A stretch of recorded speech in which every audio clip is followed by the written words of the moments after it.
కథ పేరు ఇది ఏ బంధము. రచనా పఠనం సుజాతారావు.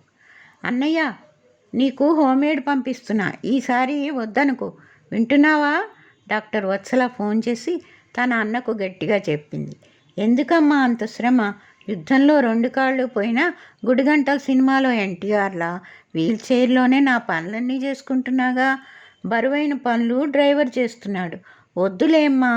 మేజర్ అరుణకాంత్ స్వాభిమానపరుడు, అందుకే అలాంటి సమాధానం చెప్పాడు.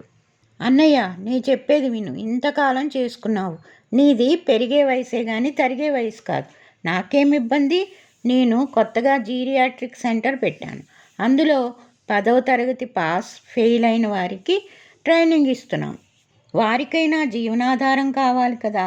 నీలాంటి వాళ్ళే అలా అంటే వాళ్ళంతా ఎలా బ్రతకాలి చెప్పు?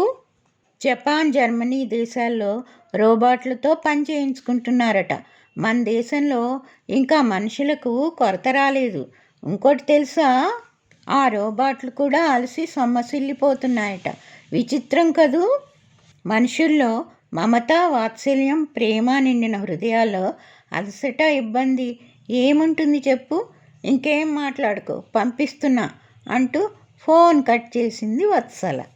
1 వారం తర్వాత అనురాగవల్లి అనే 20 ఏళ్ల అమ్మాయి మేజర్ అరుణకాంత్ ఇంట్లో గృహ సహాయకురాలిగా చేరింది. అన్ని పనులు చేస్తూ మేజర్ మనసు గెలిచింది.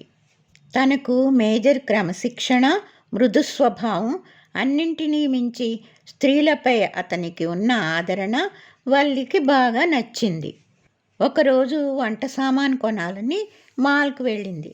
అక్కడ 10వ తరగతిలో తనతో చదివిన షణ్ముగం కనిపించి పలకరించి, ఆ రోజుల్లో మన ప్రేమ మర్చిపోయావా?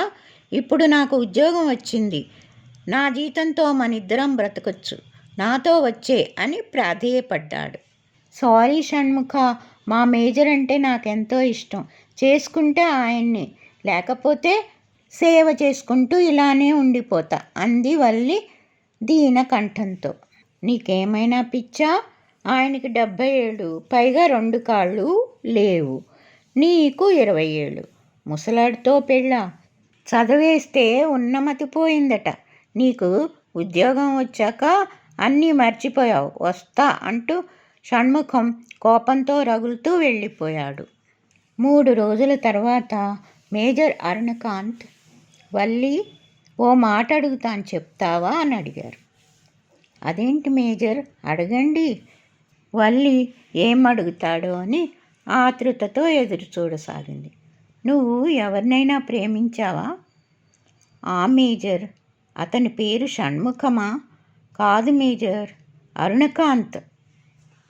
మేజర్ అరుణకాంత్ ఊహించని సమాధానంతో ఒక్క క్షణం స్తంభించిపోయాడు. తర్వాత తేరుకుని, నీ బుద్ధి గడ్డి తిన్నట్లుంది. నా వయసు నీ వయసు తేడా 50 ఏళ్ళు. నీకు చాలినంత భవిష్యత్తు ముందుంది. నీది ఆకర్షణ తప్ప వివాహ బంధంలో ఉండే ప్రేమ నీకు తెలియదు. ఈ వయసులో నీలాగా తప్పు చేసేవాళ్ళు చాలామందే ఉంటారు. 40 ఏళ్ల తర్వాత వాళ్ళు తప్పు తెలుసుకుని బాధపడుతూ ఉంటారు. వక్రాలోచనలు మానుకో. షణ్ముగం తగినవాడు, నా మాట విను అని శతవిధాల నచ్చచెప్పాడు మేజర్. అనురాగవల్లి మేజర్కు షణ్ముఖం పేరు ఎలా తెలుసా అని ఆశ్చర్యపోయింది. మేజర్, షణ్ముఖం మీకు తెలుసా అని సందేహంగా అడిగింది. ముందు తెలీదు. నువ్వు మాల్లో కలిశాక నీ మొండి ఆలోచన విని నిన్ను మార్చటం కష్టం అని నా దగ్గరికి వచ్చి అంతా చెప్పాడు. మంచివాడు గనుక పెద్దల సలహా అడిగాడు. నువ్వు అదృష్టవంతురాలివి. మీ ఇద్దరికీ నేనే వివాహం జరిపిస్తా. ఇక సేవ అంటావా? ఇద్దరూ నా భవనంలోనే పనిచేసుకుంటూ సుఖంగా ఉండండి.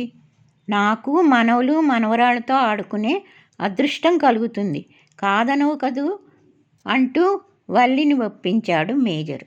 ఘనంగా అనురాగవల్లి షణ్ముఖుల కళ్యాణం జరిపించాడు.